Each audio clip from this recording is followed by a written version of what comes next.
नमस्कार दोस्तों, मैं स्वागत करता हूं आपका आपके YouTube चैनल टेट एस्पिरेंट, जिसका मोटो है स्टेप्स टुवर्ड सक्सेस। तो इसके अंदर बेसिकली बेटा आज हम देखेंगे एस्टेट 2020 के अंदर quantitative aptitude, reasoning ability and mathematics की जो प्रिपरेशन कर रहे हैं। तो इसका एक पार्ट हम पहले ही लॉन्च कर चुके हैं, जिसके अंदर हमने 5 क्वेश्चन डिस्कस किए थे बेटा। तो ये हम स्टार्ट कर चुके हैं, ये हमारा पार्ट नंबर 2 है।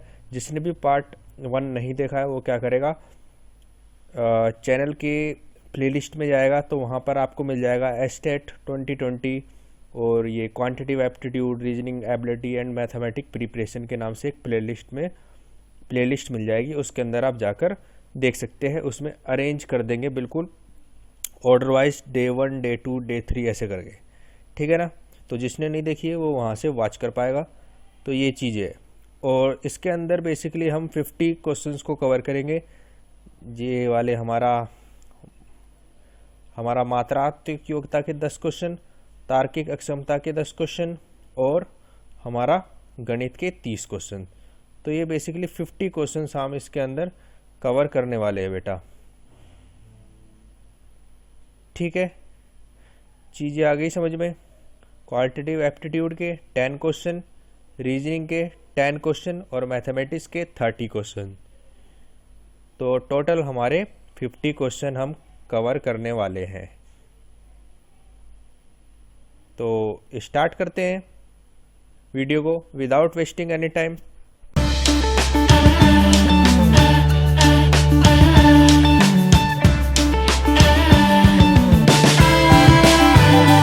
तो जैसा कि हम 5 क्वेश्चन डेली डिस्कस करते थे बेटा, तो इस बार आज हम क्या करने जा रहे हैं, 10 क्वेश्चन डिस्कस करेंगे।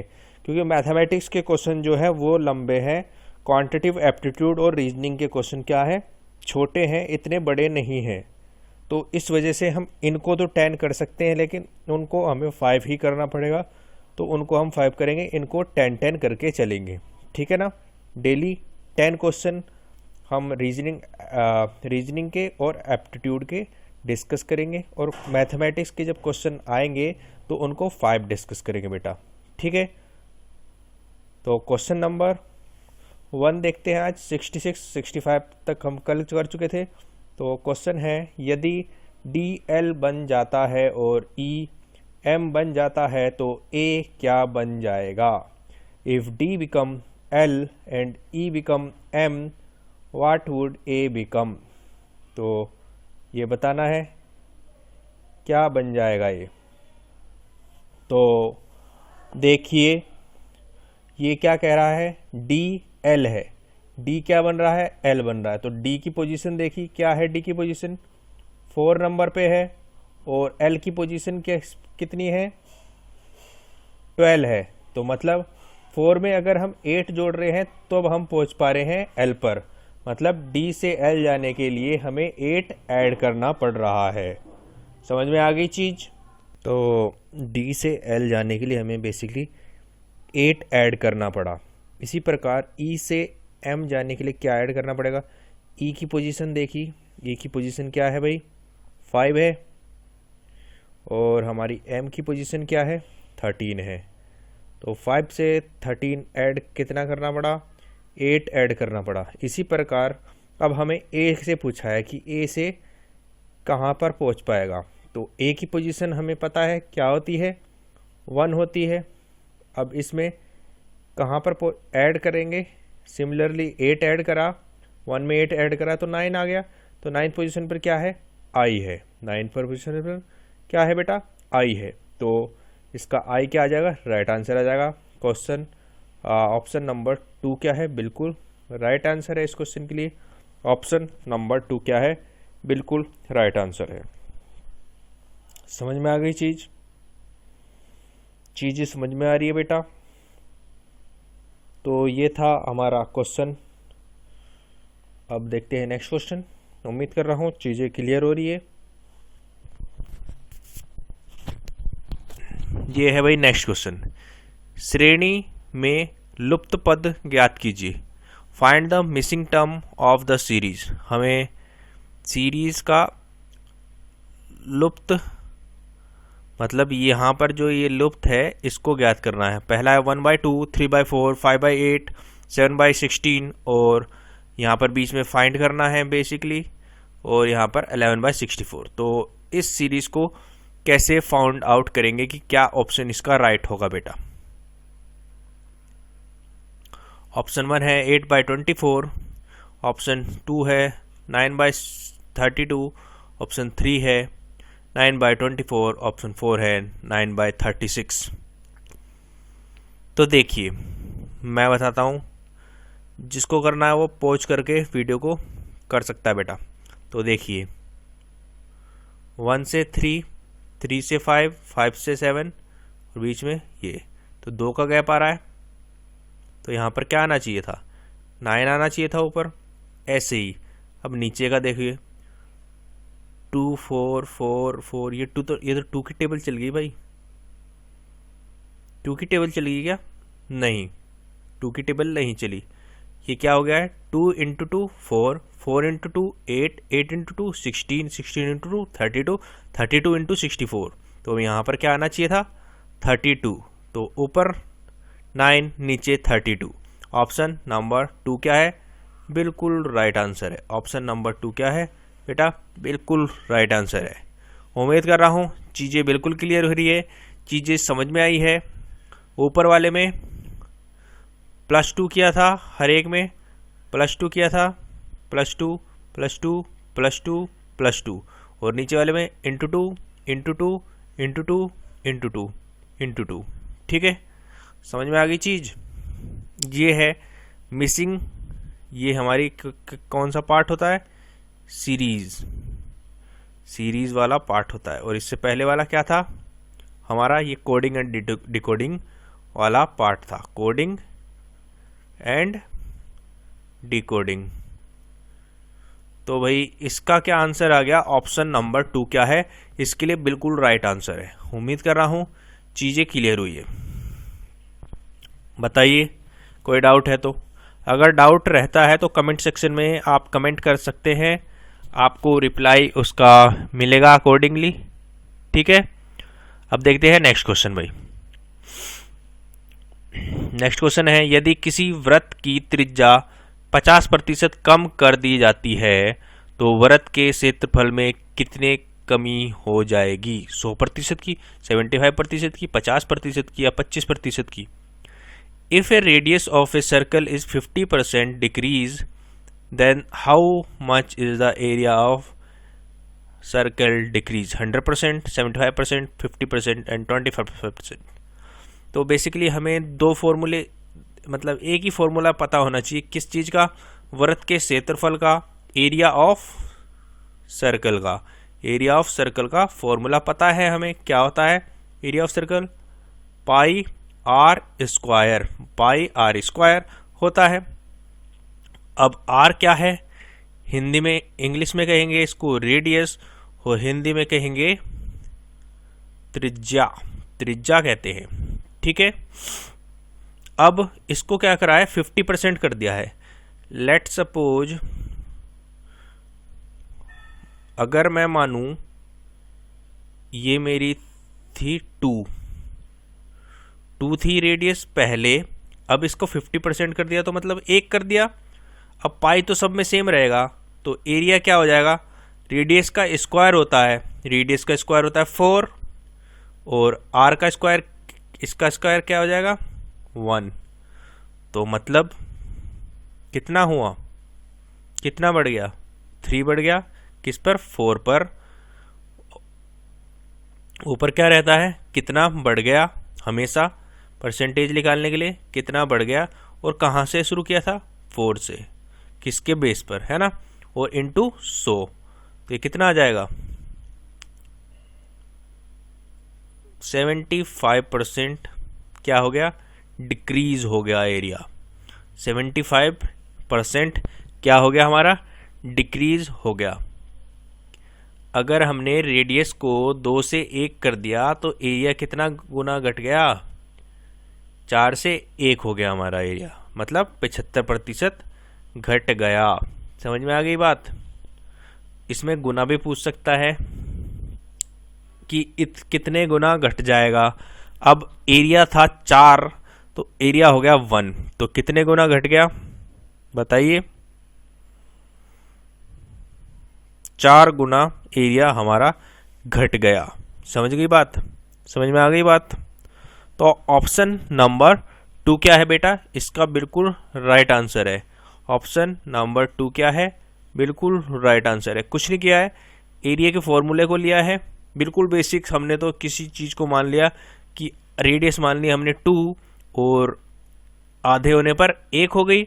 एरिया हमें पता है पाई आर स्क्वायर होता है, पाई दोनों में सेम रहेंगे तो क्यों रखे भाई, पाई को हटा दिया, आर स्क्वायर, आर था 2, 2 का स्क्वायर करा 4, ये आ गया एरिया इसका, और 1 था इसका तो इसका आ गया एरिया 1। अब हमारा एरिया कितना घटा है, 4 से 1 हुआ है, मतलब 3 एरिया घटा है किसके बेस पर, 4 से। तो ये आ गया हमारा 75%। उम्मीद कर रहा हूं चीजें बिल्कुल क्लियर हुई है। तो ऑप्शन नंबर 2 क्या है बेटा, बिल्कुल राइट आंसर है इस क्वेश्चन के लिए। नेक्स्ट क्वेश्चन देखते हैं। नेक्स्ट क्वेश्चन है 1 किलोमीटर लंबी रेलगाड़ी 30 किलोमीटर प्रति घंटा की चाल से दौड़ रही है। गाड़ी 1 किलोमीटर लंबी एक सुरंग से प्रवेश करती है। गाड़ी को सुरंग से पूर्णतः बाहर आने में कितना समय लगेगा। A train of length 1 kilometer is running with speed of 60 kilometer per hour. Train enter in a tunnel of a length 1 kilometer. How much time will train take to complete out from the tunnel. 1 minute, 2 minute, 1 घंटा, 2 घंटा, 1 minute, 2 minute, 1 घंटा, 2 घंटा। तो बताइए क्या होगा इसका right answer, क्या है भाई इसका राइट आंसर। तो देखो भाई, ट्रेन की बात आती है तो हमेशा ये फॉर्मूला याद रखना है, speed equal to distance upon time. Speed equal to distance upon time. Speed क्या होती है, चाल, और डिस्टेंस क्या होती है, दूरी, और टाइम क्या होता है, समय। ये फॉर्मूला याद रहेगा, सबको याद रहता है, सबको याद भी होगा, ठीक है। Speed equal to distance upon time. अब इसके ट्रेन के कंसेप्ट में क्या है, अगर कोई आदमी है, कोई पोल है, या फिर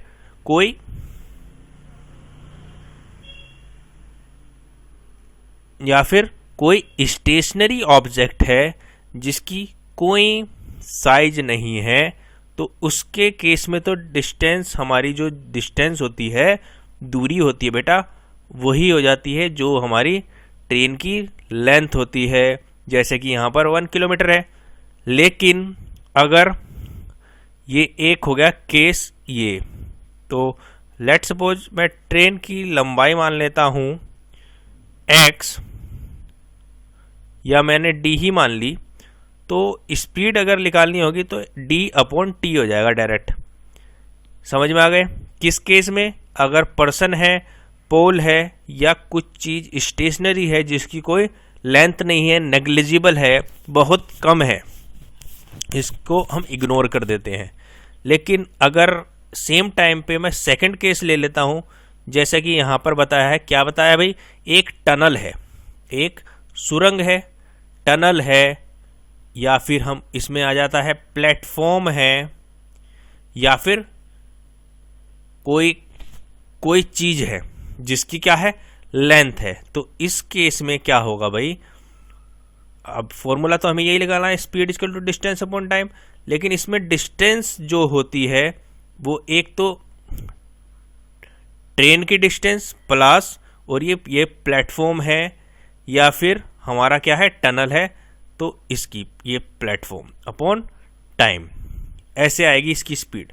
तो इस केस में क्या था भाई, स्पीड हमें दे रखी, कितनी दे रखी है, 60 किलोमीटर प्रति घंटा हमें दे रखी है स्पीड, और डिस्टेंस हमें दूरी निकालनी है। लेकिन हमने देखा भाई एक ट्रेन है, उसकी लेंथ क्या है, 1 किलोमीटर है, अच्छी बात है। और टनल भी है, उसकी भी एक है, तो इसको भी एक को ऐड करना पड़ेगा। क्यों? क्योंकि भाई ये हमारा क्या है, टनल है, या फिर प्लेटफॉर्म होता तो भी हम इसको क्या करते, ऐड करते। अब हमें निकालना था टाइम।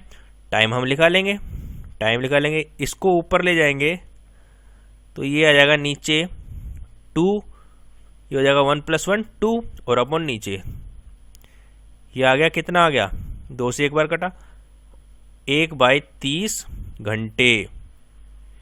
1/30 क्या आ गया, घंटा आ गया। 1/30 घंटे आ गए। अब हमें पता है, अब ऐसा कोई ऑप्शन तो है नहीं, ये देखो 1 घंटा 2 घंटा, 1 घंटा 2 घंटा, तो ऐसा तो कोई ऑप्शन नहीं है। 3rd और 4th तो एलिमिनेट हो गए। अब बचा ऑप्शन नंबर 1 और 2। अब देखो 1 घंटे में कितने मिनट होती है, 60 मिनट होती है। 1 घंटे में 60 मिनट होती है, तो 1/30 घंटे में क्या होगा, सीधा क्या करते हैं, 60 से मल्टीप्लाई कर देते हैं, तो ये किस में आ जाता है, मिनट में आ जाता है। अब 1/30 को 60 से मल्टीप्लाई करा तो हमारा क्या आ गया, 2 मिनट आ गया। 2 मिनट क्या है, बिल्कुल राइट आंसर है। ऑप्शन नंबर 2 क्या है, बिल्कुल राइट है इस क्वेश्चन के लिए। 2 मिनट के अंदर रेलगाड़ी क्या कर देगी, सुरंग को पूर्णतः बाहर आ जाएगी, पार कर देगी। क्या कर देगी, ट्रेन मतलब 2 मिनट लेगी completely out from the tunnel के लिए। ठीक है, समझ में आ गई चीज, कंसेप्ट क्लियर हुआ है। अब देखते हैं भाई नेक्स्ट क्वेश्चन। उम्मीद कर रहा हूं इससे ज्यादा तो कोई बताएगा भी नहीं आपको, है ना। ये चीजें यहां पर आपका कंसेप्ट क्लियर हो गया है, ट्रेन का कंसेप्ट क्लियर हो गया। अब ट्रेन का जब भी क्वेश्चन आएगा तो कोई समस्या नहीं होने वाली। नेक्स्ट देखते हैं, नेक्स्ट क्वेश्चन नंबर 70। अब देखो 0.96, यह है 0.96 अपॉन 4.8।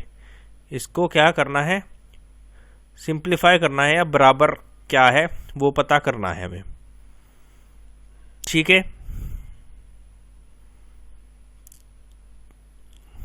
ठीक है भाई, तो बताइए क्या है इसका राइट आंसर। ऑप्शन 1 है 0.2, ऑप्शन 2 है 0.02, ऑप्शन 3 है 0.012, ऑप्शन 4 है 2। तो बताइए क्या है इस क्वेश्चन के लिए राइट आंसर बेटा।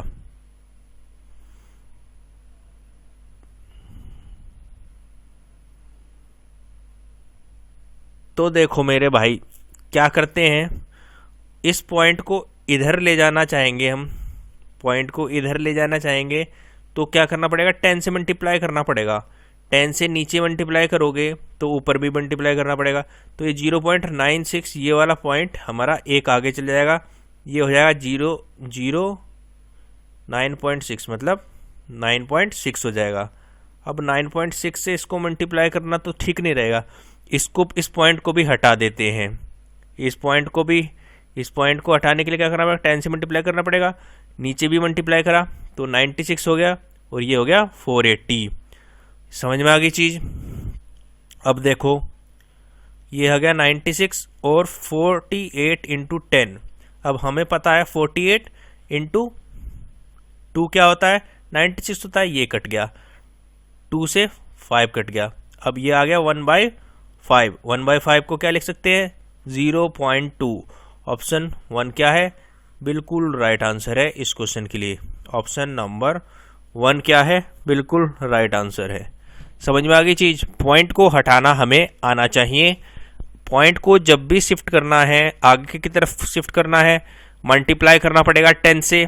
अगर पीछे की तरफ शिफ्ट करना है, डिवाइड करना पड़ेगा, मतलब भाग देना पड़ेगा 10 से। आगे करना है, गुणा करना पड़ेगा 10 से।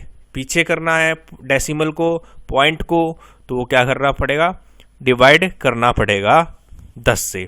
समझ रहे हो, जितना भी करना है, मतलब 2 पहुंचाना है तो 10 की पावर 2, मतलब क्या हो गया, 100 हो गया। ठीक है, तो इस प्रकार है। समझ में आ गई चीज़?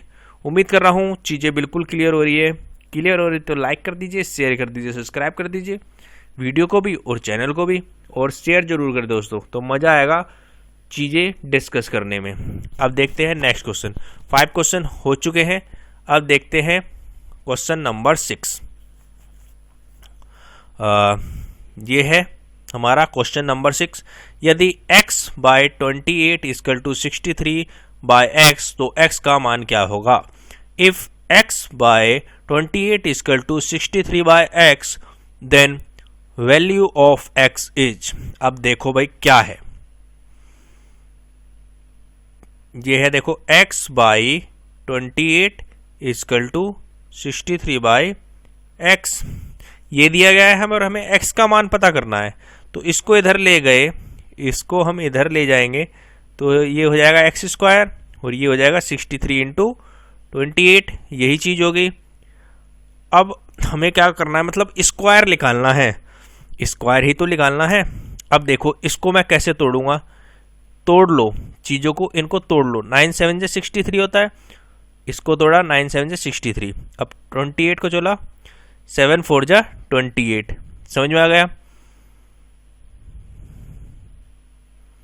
समझ में आ गया? अब देखो 9 को कैसे लिख सकते हैं, 3 इंटू 3, और 7 को लिख सकते हैं 7 इंटू 7, और 4 को कैसे लिखते हैं 2 इंटू 2। मतलब ये क्या हो गए, स्क्वायर हो गए। मतलब 3 इंटू 7 इंटू 2, ये तो हमारा एक्स स्क्वायर है, और एक्स हो जाएगा ये। क्यों हो जाएगा भाई? स्क्वायर मतलब क्या होता है, एक्स स्क्वायर मतलब होता है डबल, और हमें एक्स निकालना है तो एक एक चीज़ निकाल ली, एक एक चीज़ निकाल ली, तो क्या हो गया 21 into 2 that is 42। Option number 4 क्या है, बिल्कुल राइट आंसर है। ऑप्शन नंबर 4 क्या है, बिल्कुल राइट आंसर है। ऐसे करते पहले इसको लंबा हो जाता, देखो 63 को मल्टीप्लाई करना पड़ता 28 से, फिर मल्टीप्लाई करने के बाद एक बड़ी सी संख्या आती, फिर उसका आप स्क्वायर रूट निकालते, तो लगता ना टाइम। इससे बढ़िया क्या करा हमने, पेयर बना लिए, इसके कर लिए फैक्टर बना लिए, फैक्टर बना लिए, और वहां से ही तोड़कर सिंपलीफिकेशन से बिल्कुल आराम से कर दिया है। ऑप्शन नंबर 4 क्या आ गया, बिल्कुल राइट आंसर आ गया इस क्वेश्चन के लिए। उम्मीद कर रहा हूं चीजें बिल्कुल क्रिस्टल क्लियर हो रही होगी, चीजें क्लियर हो रही है। क्लियर हो रही है तो लाइक कर दीजिए, शेयर कर दीजिए, सब्सक्राइब कर दीजिए चैनल को। अब देखते हैं next question, question number 72। Question number 72 बेटा। अब देखो इसमें दिया गया 1 प्लस, ये इसको हमें सोल्व करना है। अब इसका फंडा क्या है, इसको सोल्व करने का टेक्निक क्या है? सबसे पहले नीचे से सोल्व करना शुरू करो। ये आ गई एक मिक्स फॉर्म। अब इसका एलसीएम ले लो। कैसे करोगे, इसको भी 2 बनाने के लिए क्या करेंगे, 2 और 3, ये कितना हो जाएगा 3/2 हो जाएगा, 3/2 हो जाएगा। अब 1 ऊपर है तो ये कैसे हो जाता है, ये हमेशा पलट जाता है। मतलब अगर मैं इस पूरे, ये वाला सोल हो गया पूरा, अब ये 3/2 है। अब देखो ये ऊपर जाएगा तो ये क्या हो जाएगा, ये वाला पूरा प्रोडक्ट क्या बन जाएगा, 1 प्लस 2/3, 1 प्लस 2/3। अब इसका लेंगे, क्या बन ये, अब ये हो गया ऐसे, ये बच गया। अब देखो अब इसको सोल्व करो, कितना आएगा 3 और 5, ये हो जाएगा 5/3, 5/3 हो जाएगा, और ऊपर 1 है तो ये क्या हो जाएगा 1 3/5, ये बन जाएगा ये। अब इसको करेंगे तो क्या हो जाएगा 8/5, 8/5 आ जाएगा हमारा आंसर। ऑप्शन नंबर 3 क्या है, बिल्कुल राइट आंसर है। ऑप्शन नंबर 3 क्या है, बिल्कुल राइट आंसर है। समझ रहे हो चीजें कितनी आसान है? नहीं आई भाई समझ? एक बार देखो, दोबारा मैं एक बार इसको बता देता हूं। देखो ये वाला है, ये क्या हो गया, ये हो गया 3/2। इसको सोल्व करोगे इसको लिख सकते हैं हम 3/2। ठीक है, अब ऊपर हमारे क्या है 1 है, इसके ऊपर 1 है। डिवाइड का फॉर्मूला क्या होता है 1/1, और ये वाली नीचे वाली संख्या पलट जाती है, तो ये कितना हो जाएगा 2/3 हो जाएगा। अब ये वाला पूरा फॉर्मेट हमारा हो गया 2/3। अब यहाँ पर है 1, तो ये सीधा हो गया 1 + 2/3। यही चीज़ हमने यहाँ पर लिखी है, यही चीज़ हमने यहाँ पर लिखी है। समझ में आ गई चीज़? तो उम्मीद कर रहा हूँ चीज़ें बिल्कुल क्लियर हो गई, क्रिस्टल क्लियर हुई है चीज़ें। अब देखते हैं नेक्स्ट क्वेश्चन हमारा 73। निम्न में से कौन सी भिन्न सबसे बड़ी है? Which of the following rational number is largest? 1/3, 2/5, 4/7, 5/9। 1/3, 2/5, 4/7 या 5/9। तो इसमें से कौन सा रैशनल नंबर क्या है सबसे बड़ा है, तो बताना है। इसका सबसे सिंपल तरीका मेरे हिसाब से क्या है भाई, कुछ नहीं करो, क्रॉस मल्टीप्लाई करो। जैसे ये 2 थी, अब इसका क्रॉस मल्टीप्लाई करा 1 का 5 से, कितना हो गया 5 हो गया। अब इसका करो 3 × 2, ये कितना हो गया 6 हो गया। तो कौन सा बड़ा है? ये वाला बड़ा है, ये हट गया। अब इसकी बारी आ गई इसके साथ। अब देखो इसका नीचे वाले का ऊपर से मल्टीप्लाई कर रहा, कितना आया 5 4 जा 20। अब 7 2 जा कितना आया 14। कौन सा बड़ा है? ये हट गया, ये वाला बड़ा है। अब इन दोनों का मल्टीप्लाई करो, 9 6 जा 36, 7 5 जा 35। कौन सा बड़ा है? ये बड़ा है। ऑप्शन नंबर 3 क्या है? बिल्कुल राइट आंसर है इस क्वेश्चन के लिए। ऑप्शन नंबर 3 क्या है? बिल्कुल राइट आंसर है। इसको कहते हैं cross multiplication method. Cross multiplication method क्या करना होता है, जैसे 1/3 था और 2/5 था, 1/3 था और 2/5 था, तो कुछ नहीं करते हैं, इन दोनों का क्रॉस मल्टीप्लाई करो। 1 और 5 क्या हो गया 5 आ गया, 3 और 2 क्या आ गया 6 आ गया। बड़ा कौन सा है भाई 5 और 6 में से? 6 बड़ा है, तो ये वाला हमारा क्या हो गया बड़ा हो गया। ऐसे करके हमने इनको आपस में कंपेयर कर लिया है, तो इससे क्या हमारा आंसर आ गया ऑप्शन नंबर 3 क्या आ गया, बिल्कुल राइट आंसर आ चुका है इस क्वेश्चन का। ऑप्शन नंबर 3 4/7 क्या है, हाईएस्ट रैशनल नंबर है इसमें से। आप चाहे तो डिवाइड करके भी देख सकते हैं, यही आंसर आएगा। बेहद आसान क्वेश्चन है, बेहद आसान तरीका है। ठीक है, नेक्स्ट देखते हैं। ये होगा क्वेश्चन सेकंड, लास्ट क्वेश्चन रहेगा आज के लिए, मतलब आखिरी से पहला क्वेश्चन ये रहने वाला है। तो श्रेणी के अंदर हमें क्या करना है, ज्ञात करना है। क्या ज्ञात करना है? पदों को ज्ञात करना है। पहला है 0 3 8 15 24 और अगला पद, मतलब 0 3 8 15 और 24, इससे अगला हमें फाइंड करना है। Next term of the series हमें फाइंड आउट करना है बेटा। तो बताइए क्या होगा इसका राइट आंसर। सबसे पहला तरीका जो भी होता है वो क्या रहता है, सीरीज के अंदर क्या रहता है बताएंगे। सबसे पहले ऐड करके देखते हैं, मतलब इन दोनों के गैप क्या है। क्या है 3 का गैप है, 0 में 3 ऐड करा 3 आया।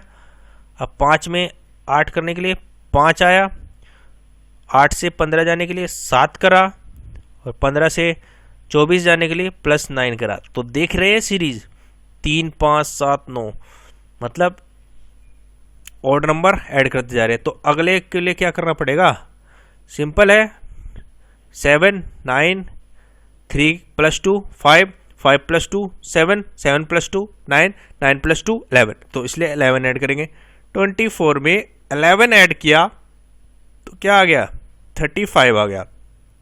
ऑप्शन नंबर 3 क्या है, बिल्कुल राइट आंसर है इस क्वेश्चन के लिए। ऑप्शन नंबर 35 क्या है, बिल्कुल राइट आंसर है। सबसे पहले एडिशन करना है। बोर्ड मास जो भी है ना इसके अंदर, बोर्ड मास क्या बेसिकली आपको मैं बताऊं, एडिशन, सब्सट्रैक्शन, मल्टीप्लिकेशन और डिवीज़न, ये 4 फंक्शन लगा के देखने हैं एक चीज़। दूसरा स्क्वायर, स्क्वायर भी ऐड हो जाते हैं, क्यूब भी ऐड हो जाते हैं। लेट सपोज मैं कर देता इसके अंदर ऐड, 0 था ना यहाँ पर, तो पहला स्क्वायर कर दिया, 1 ऐड कर दिया। अब देखो 0 1, अब अगला 2 का स्क्वायर कितना था 4, 4 ऐड कर दिया, कितना आ गया 5 आ गया। तो ऐसे करके एक सीरीज बना देंगे। तो वो स्क्वायर भी आपको याद होने चाहिए थोड़े बहुत। 10 तक स्क्वायर याद कर लीजिए, 10 तक तो सबको याद रहते हैं। 15 तक कर लीजिए, 20 तक कर लीजिए, तो जितने भी कर लेंगे वो फ़ायदा ही रहेगा, सीरीज़ के अंदर आपको हेल्प मिलेगी उससे, ठीक है ना। तो ये चीज़ें हैं। अब देखते हैं last question of the day, मतलब आज का आखिरी प्रश्न। और आखिरी प्रश्न देखते हैं, ये है निम्न में से कौन सी अभाज्य संख्या है? Which of the following is a prime number? Prime number कौन सा है? 117, 147, 149, 596, 159, 117, 147, 149, 159। प्राइम नंबर, अभाज्य संख्या। अभाज्य संख्या बेटा क्या होती है? जो खुद से डिवाइड हो और 1 से डिवाइड हो सिर्फ, और किसी से डिवाइड हो ही ना। तो इसका सबसे इम्पोर्टेंट तरीका मैं बताऊं अगर आपको, प्राइम नंबर फाइंड करने के बहुत से तरीके बताते हैं लोग, लेकिन मेरा एक सबसे बेस्ट फंडा क्या है, आपको क्या करना है, 3 का डिविजिबिलिटी रूल ध्यान रखो। 3 का डिविजिबिलिटी रूल ध्यान रखो। 3 का डिविजिबिलिटी रूल क्या होता है? सारी संख्याओं को ऐड करो। जैसे पहली संख्या थी 117, तो 1 + 1 1 1 + 1 और 7 कितना हो? 7 1 8 और 1 9, 9 3 से डिवाइड है, तो ये होता है 3 का डिविजिबिलिटी रूल। तो इसको फाइंड कर लो। अगर बच्चा भाई 3 से डिवाइड होगा या किसी भी संख्या से डिवाइड होगा संबर, तो वो ऐसा तो नहीं है कि वो 1 से ही डिवाइड हो रहा है और खुद से ही डिवाइड हो रहा है, तो ऐसा तो वो बिल्कुल नहीं रहेगा। तो इस हिसाब से मैं इसको सोल्व करता हूं भाई। अब देखो ये वाला डिवाइड हो रहा है, 9 तो डिवाइड होता है, तो ये तो प्राइम नंबर रहे ही नहीं। ऑप्शन 2 देखो, 7 और 4 11, 11 और 1 12, 12/3, ये भी डिवाइड हो जाता है भाई, ये भी गया। अब अगला देखो 1 4 9, 9 और 4 13, 13 और 1 14, ये नहीं हुआ, इसको स्टॉप रखो अभी। अब आगे देखो 9 और 5 14, 14 और 1 15, 15 भी डिवाइड हो जाता है 3 से, तो ये भी डिवाइड हो गया, ये भी गया। तो बचा क्या? 149, 149 is the right answer. Option number 3 क्या है? एक प्राइम नंबर है। 149 एक प्राइम नंबर है, एक अभाज्य संख्या है इनमें से। तो उम्मीद कर रहा हूँ सेशन के अंदर मजा आया है तो लाइक कर दीजिए, शेयर कर दीजिए, सब्सक्राइब कर दीजिए चैनल को। Thank you for watching this video. Have a good day. जय हिंद, जय भारत।